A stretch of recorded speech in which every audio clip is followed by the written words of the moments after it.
Muy buenos días, hermanos en Cristo y María. Una mañana más aquí para compartir la palabra dulce de Dios.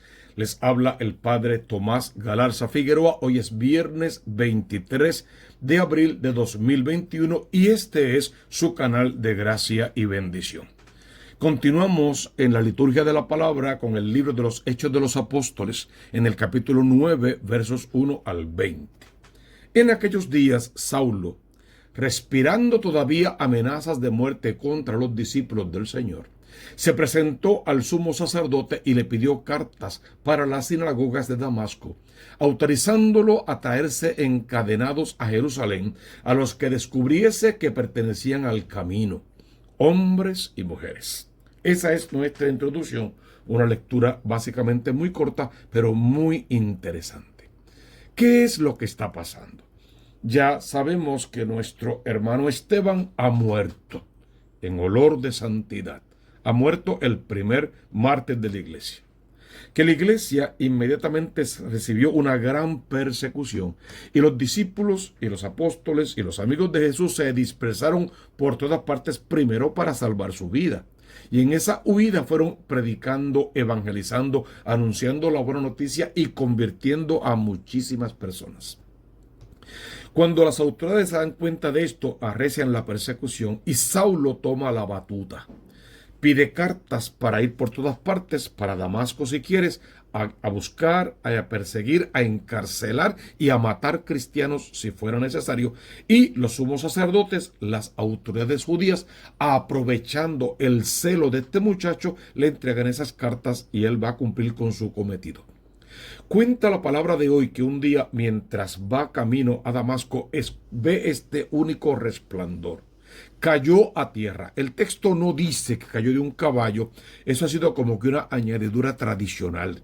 Cayó a tierra y oyó una voz que le decía. Ese caer a tierra puede significar de un caballo, de unas alturas, de sus propios pies, de lo que fuera. Pudo o no haber recibido un fuerte golpe en la cabeza, pudo o no, eso se quedaría solamente en criterios y no es muy importante. Cayó, que es lo importante, cayó de su ego, de su yo ser, de su venganza innecesaria y absurda. Cayó de su porquería de vida, vamos a resumirlo así. Y esa voz que escuchó en su oído y en su corazón decía: Saulo, Saulo, ¿por qué me persigues? Fíjate que no dice ¿por qué persigues a mis hermanos, a mis hijos, a mis apóstoles, a mis sacerdotes? No dice eso. Dice ¿por qué me persigues a mí? Y miren cómo Saulo responde ante esta pregunta con otra pregunta. ¿Quién eres, Señor? Y aún el texto pone Señor con letra mayúscula. Saulo sabe que está ante una fuerza mayor, que él conoce porque Saulo es un hombre religioso, es un fariseo de verdad, es un hombre que tiene respeto por la iglesia judía y por las cosas sagradas. Por lo tanto, sabe que una fuerza mayor le está hablando. ¿Quién eres, Señor? Responde esa voz: yo soy Jesús, a quien tú persigues. No dice yo soy Pedro, yo soy Juan, yo soy Jesús, a quien tú persigues. Pero yo, Jesús, el que tú persigues, te dice: levántate, entra en la ciudad y allí se te dirá lo que tienes que hacer. Pasa por un proceso. Entra a un seminario, vive esta experiencia para que no toques de oído. Dios no es un sentimiento, es un estilo de vida que parte de una experiencia personal, porque es un estilo de vida en santidad. Mira este dato. Sus compañeros de viaje se quedaron mudos de estupor, porque oían la voz, lo que dice que Pablo sí escuchó la voz con sus simples oídos mortales. Pero no veían a nadie. Saulo se levantó del suelo y aunque tenía los ojos abiertos, no veía. La primera experiencia es la de no ver, la de la noche oscura, la de hacerle marco a su propio pecado. Saulo, así has estado viviendo hasta ahora, creyendo que ves, pero no viendo. creyendo que tienes razón, pero no la tienes, creyendo que estás en la verdad, pero vives una mentira, creyendo que estás haciendo lo correcto, pero no es cierto, no estás haciendo lo correcto. Por eso la ceguera que le hace marco a su pecado y a su vida oscura. Lo llevaron de la mano a Damasco, tuvo que ser guiado. El que guiaba a las tropas para perseguir, encarcelar y matar, ahora es guiado por la mano de otro. Y allí estuvo 3 días ciego, sin comer ni beber. Y esos signos me encantan. Los 3 días de la ballena, los 3 días del seno de la tierra. Jonás en la ballena, Jesús en el seno de la tierra, Pablo en su propia oscuridad. Pablo, porque este es el nombre que va a tener en breve. Hasta hoy San Pablo, hasta hoy Saulo de Tarso, a partir de hoy San Pablo, sin comer ni beber, que es el signo del ayuno de nuestra cuaresma, de nuestra penitencia y de la verdadera vida de un verdadero cristiano, de un católico auténtico que se respete por serlo. Había en Damasco un discípulo que se llamaba Ananías. Ananías representa ahora a la iglesia, a los sacerdotes, a los apóstoles, a la iglesia que empezaba, que nacía, ahora va a estar representada por Ananías. Este discípulo llamado Ananías, el Señor fue a visitarlo, lo llamó en una visión, lo llamó por su nombre, Ananías, y él responde: aquí estoy, Señor, que es la frase predilecta a la respuesta del llamado de Dios a la verdadera vocación, a la santidad. Aquí estoy, Señor. Y el Señor le dijo: levántate, lo mismo que le dijo a Saulo, o sea, ponte en camino, hay muchas cosas que hacer. Y ve a la calle llamada Recta y pregunta en casa de Judas por un tal Saulo de Tarso. Mira, ese hombre está orando en este momento y ha visto en visión a un cierto Ananías que entra y le impone las manos para que recobre la vista. Dios le está diciendo a Ananías: te preparé el camino, la mesa está servida, todo está dispuesto, tú solo ve y haz lo que tienes que hacer.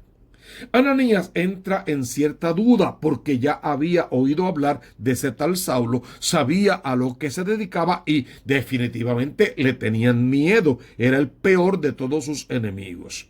Señor, he oído a muchos hablar de este individuo y del daño que ha hecho a todos tus santos en Jerusalén, y que quien tiene autorización de los sumos sacerdotes para llevarse presos a todos los que invocan tu nombre. Señor, yo invoco tu nombre, si me voy a él, me va a meter preso y quién sabe si hasta me mate. Yo como que para allá no voy. Sería la mentalidad de Ananías. Pero el Señor le dijo: anda, ve, que ese hombre es un instrumento elegido por mí para llevar mi nombre a pueblos y reyes y a los hijos de Israel. Yo le mostraré lo que tiene que sufrir por mi nombre. Esa es mi parte favorita de toda la lectura. Ve, ese hombre es un instrumento elegido por mí. ¿Qué habrá visto Dios en Saulo de Tarso? Yo siempre pienso esto. Dios se habrá preguntado si con la misma fuerza, las mismas ganas, la misma rabia, el mismo deseo, el mismo desenfreno que este hombre utiliza para perseguir y matar cristianos, empieza a usar esa devoción, esa vocación, esa fuerza, todo ese sentimiento que tiene por dentro ahora en negativo, si lo pongo en positivo y lo envío, en lugar de a matar y a perseguir, a hacer cristianos, a formar cristianos, a invitar en el nombre de Cristo la salvación, este hombre no tendrá pare. Esa actitud, pero en positivo, es la que yo necesito. Como para decirte a ti y a mí, todas las herramientas que tú necesitas para ser un apóstol, un enviado, un misionero, un profeta, un pastor, las tienes dentro. Solo que las estás usando mal, que estás partiendo de premisas negativas, de premisas falsas. Y si la premisa es falsa, tu conclusión también va a ser falsa. Conviértete, cámbiate de la mala vida, cambia tu pensamiento tan humano por el pensamiento de Cristo.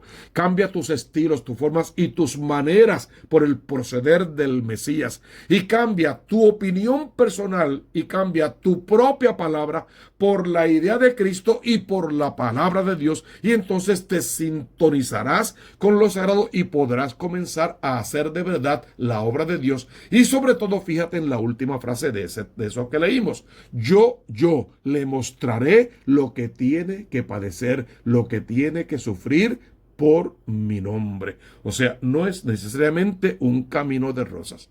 No es el camino a las riquezas en un evangelio de prosperidad. No es eso lo que está proclamando Dios en su palabra. Yo le voy a mostrar lo que tiene que sufrir por mi nombre. Ya convencido, salió Ananías, entró en la casa, impuso las manos y dijo: hermano Saulo, hasta ahorita enemigo aférrimo, pero ahora en el nombre de Dios, por la palabra de Dios, por el envío de Dios y en el convencimiento de que estoy en lo correcto, por ser sí enviado de Dios, puedo llamarte hermano. Hermano Saulo, el Señor Jesús.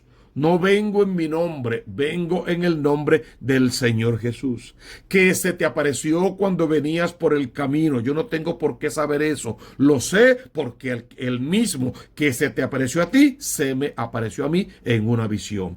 Ese me ha enviado para que recobres la vista. Estás ciego por tu pecado, tu obscuridad, tu obstinación, tu maldad te tiene ciego. Él quiere que recuperes la vista y también quiere que quedes lleno del Espíritu Santo de Dios. Tú mataste a Esteban. Bueno, no lo mataste literalmente, solo fuiste testigo y lo permitiste, pero eres cómplice de aquel al lleno del Espíritu Santo, en una forma de hablar y pensado por mí, solo por mi persona. Ahora tú debes continuar la obra del lleno del Espíritu Santo y por lo tanto tú mismo quedarás lleno del Espíritu Santo para que en adelante nunca más vuelvas a hablar en tu nombre ni esbozar tu opinión personal sobre los asuntos espirituales, sino hablar palabra de Dios, y por cada gota de sangre derramada tienes que hacer que nazca un nuevo cristiano hasta hacerte llamar luz de los gentiles, el apóstol de los gentiles.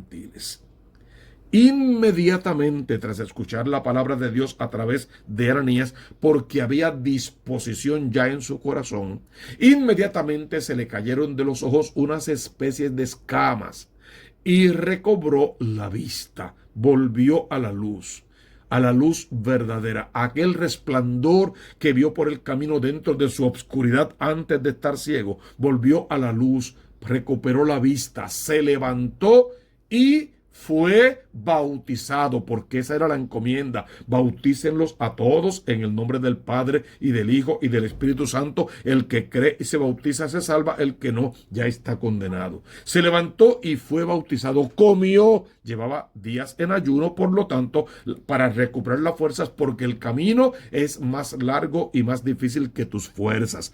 Comió y recuperó las fuerzas. Se quedó unos días con los discípulos en Damasco, claro, orientándose, aprendiendo, una especie de seminario, conociendo la verdad, y se quedó con los discípulos y luego se puso a anunciar en las sinagogas que Jesús es el Hijo de Dios. Pero hay que apuntar que Pablo no se puso a hacer eso por su cuenta.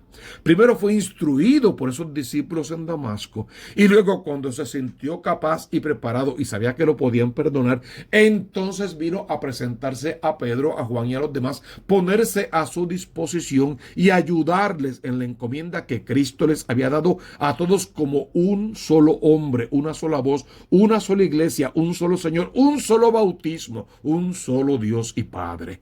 Saulo de Tarso, levantado, convertido y bautizado, no fundó una cosa distinta a la que ya Cristo había fundado. No predicó un evangelio distinto, no puso sus propias normas y reglas. Él predicó la palabra de Dios dada a la iglesia, a Pedro, a Juan, a todos los demás discípulos. Eso fue lo que él predicó. Él se quedó dentro, y él mismo en la carta de los Gálatas nos va a decir un texto que repetimos siempre de memoria: aunque venga un ángel del cielo, así sea uno de nosotros mismos, y le predique un evangelio distinto del que ya se les ha predicado, no le crea. Anatema sea. Y anatema literalmente podría significar maldito sea el que les proclame un evangelio distinto. Mira cómo esta primera lectura tan interesante hoy responde el Salmo 116. Vayan al mundo entero y proclamen el evangelio. Ese es el mandato para toda la iglesia, pero el evangelio de Cristo, no pseudos evangelios, no evangelios improvisados, no evangelios acomodaticios, no evangelios de prosperidad distintos al evangelio del pobre Cristo y del Cristo pobre, sino el evangelio que del corazón de Cristo brotó y fue sembrado en el corazón de la iglesia. ¿Qué evangelio tenemos hoy? Según San Juan, en el capítulo 6, versos 52 al 59, lógicamente la continuación del discurso del pan de vida. En aquel tiempo disputaban los judíos entre sí. ¿Y cómo puede darnos a comer su carne? No olviden que ayer Jesús decía, el que no come mi carne no bebe mi sangre, y decía que su cuerpo era verdadera comida, su sangre era verdadera bebida, y que habría que comer su cuerpo. Todo eso y más nos ha ido diciendo en estos días. Pues aquellas gentes, los judíos, se disputaban entre sí, ¿cómo puede darnos a comer su carne? Entonces Jesús les dijo, en verdad les digo, si no comen la carne del Hijo del Hombre y no beben de su sangre, no tienen vida en nosotros, en ustedes. El que come mi carne y bebe mi sangre tiene vida eterna y yo lo resucitaré en el último día. Toda la palabra de Dios apunta a la persona de Cristo y todo en la persona de Cristo apunta al día de la resurrección. Y la resurrección de Cristo es la promesa más grande que Jesús nos ha hecho. Que en su día, si hemos cumplido con su voluntad, resucitaremos con él y heredaremos el reino de los cielos. Porque mi carne es verdadera comida, porque mi sangre es verdadera bebida. El que come mi carne y bebe mi sangre habita en mí y yo en él. Así como antes dijo, el Padre y yo somos uno, pues el que me come y me bebe también es uno con nosotros en ese sentido espiritual de ver las cosas. Como el Padre que vive me ha enviado, y yo vivo por el Padre, así del mismo modo el que come vivirá por mí. Este es el pan que ha bajado del cielo, no como el de sus padres que lo comieron y murieron. El que come de este pan vivirá para siempre. Esto lo dijo Jesús en la sinagoga cuando enseñaba en Cafarnaúm. Qué lindo texto, qué Eucaristía más bien presentada, qué forma de comernos al Dios que vive en las especies del pan y vino y encomiéndonos al Dios de la gloria en cada Eucaristía, parecernos cada vez más al Dios que nos comemos y salir a anunciar por todo el mundo el Evangelio todos los días después de una verdadera conversión, matando al hombre viejo, naciendo a un hombre nuevo, perdiendo el miedo, la soberbia y la venganza que pueda haber en el corazón y haciendo justo lo que Dios quiere. Que trabajemos por nuestra salvación y en el trabajar busquemos almas para Cristo. Ayudemos las almas a salvarse. Los saquemos de su obscuridad y los llevemos a la luz verdadera del Cristo de la gloria e igual podamos convertirnos tú y yo también en apóstoles de la luz. Gente que puede llegar al corazón de un inconverso y convertirlo a Cristo, no para el bien de mi bolsillo o mis circunstancias, sino siempre y por el bien de las almas. Deja que Dios te hable en esta palabra tan hermosa. Déjale que te comunique su verdad al corazón y que te envíe por todas partes a proclamar su palabra. Tú conoces la consigna. Busca primero el reino de Dios con su justicia y todo lo demás vendrá por añadidura.